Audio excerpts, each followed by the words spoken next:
Neanderthal मानव होमो वंश का एक विलुप्त सदस्य है। जर्मनी में निएंडर की घाटी में इस आदिमानव की कुछ हड्डियां 1826 ही मिली थीं, इसलिए इसे निएंडरथल मानव का नाम दिया गया है। इसका कद अन्य मानव जातियों की अपेक्षा छोटा था। यह पश्चिम यूरोप, पश्चिम एशिया तथा अफ्रीका में रहता था। यह अब से लगभग 160,000 वर्ष पूर्व से 11,000 तक रहता था। इसका श्रेणी विभाजन मनुष्य की ही एक उपजाति के रूप में किया जाता है। इसका कद 4.5 से 5.5 फीट तक था।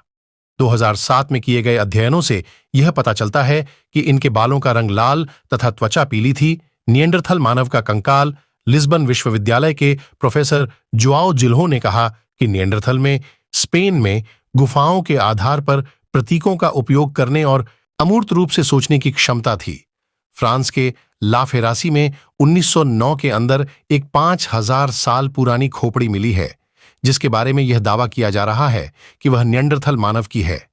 इजराइल में अमदू में 1961 में हिसाशी सुजुकी ने एक 45,000 साल पुरानी खोपड़ी की खोज की थी। यह व्यक्ति 180 सेंटीमीटर लंबा था।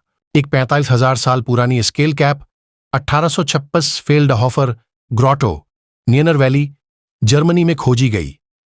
इस बारे में वैज्ञानिक समुदाय एकमत नहीं है। कुछ वैज्ञानिकों का मानना है कि निएंडरथल मांस खाते थे। क्रोएशिया में क्रापीना गुफा की साइट पर उनके मांस खाने के सबूत भी मिले हैं। इसके अलावा वे शाकाहारी भी थे।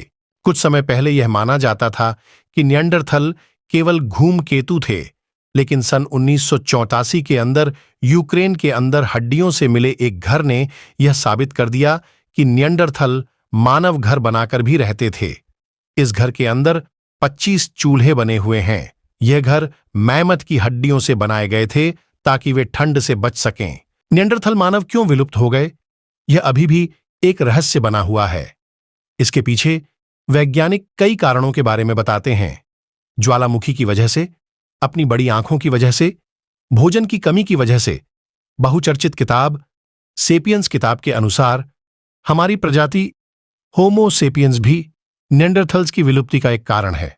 इसके बारे में 2 थियरी हैं। इसके अलावा हमारी प्रजाति होमो सेपियंस में भी निएंडरथल के कुछ डीएन या मिले हैं।